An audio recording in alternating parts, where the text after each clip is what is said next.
বিয়ের পূর্বে কোন মেয়ের সাথে কথা বলবি না, খবরদার, তোর যোগ্যতা নেই ওর সাথে কথা বলার। তুই কে রে? বামন হয়ে চাঁদের দিকে হাত বাড়াবি না। আমার বোনরা চাঁদ। ওয়াল্লাহি যেদিন ইসলামী শাসন আসবে, যেদিন ইমাম মেহেদী আসবে, যেদিন ঈসা আলাইহিস সালাম আবার আসবে, ওনার বন্ধের উপর যারা হাত দিবে উনি হাত কেটে ফেলবে। তুই বামন হয়ে চাঁদের দিকে হাত বাড়াইস না।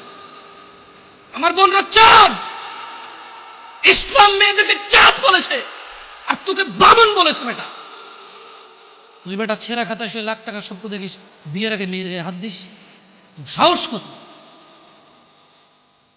তোর, সাহস কত?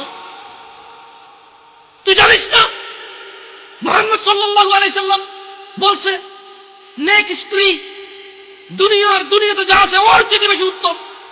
তুই কি করে ওর গায়ে হাত দিস বিয়ের আগে? তোর সেই যোগ্যতা আছে বল? তোকে আল্লাহ জাহান্নামে ফেলবে, তোকে আল্লাহ জ্বলন্ত আগুন নিক্ষিপ্ত করবে, তোর শরীর পচবে, তোর শরীরের গন্ধে জাহান্নামে থাকতে পারবে না। তোকে আল্লাহ এত নিকৃষ্ট শত্রু কেন? কারণ তুই এত বড় জঘন্য কাজে লিপ্ত হয়েছিস। আমারে বুঝাস না মেয়েরা খারাপ, মেয়েরা খারাপ। আমি তো এত খারাপ দেখি না, তুই কোথায় এত খারাপ দেখিস?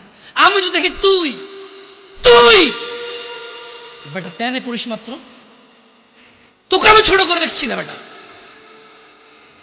তুমি বের হও, ছবি পাঠাও, ছবি পাঠালে হাত কেটে ফেলবো আমি। দেখো আমি বিষের বোতল নিয়ে আসি, ছবি পাঠাও। তুই বেটা আমার বোনটাকে বেটা ফুসলেছিস বেটা। হাজির মেয়েরা খারাপ, মেয়েদের খারাপের কারণে তুমি এসে তুই কে রে? তুই কি? তুই কি মেয়েরা খারাপ? শোন, আমাদের গ্রামে প্রবাদ আছে, ধর্মীয় কথা না এটা। এখন যেটা বলছি এটা প্রবাদ, এটা ধর্মীয় কথা না। কোনো মেয়ের দেখবেন হাঁটুর উপরে কাপড় ওঠে, আর নামে না বেটা।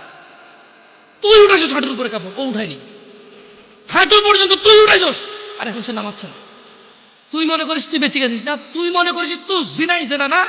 না বেটা, ও তোর সাথে জেনা করেছে, এরপরে তোকে আরেকজনের সাথে করবো, আরেকজনের সাথে করবো। আর তুই সূচনা তুই ওকে শিখেছিস, সবগুলো তোর উপরে আসবে। তুই নিজের ছোট পাপিষ্ট মনে করিস না?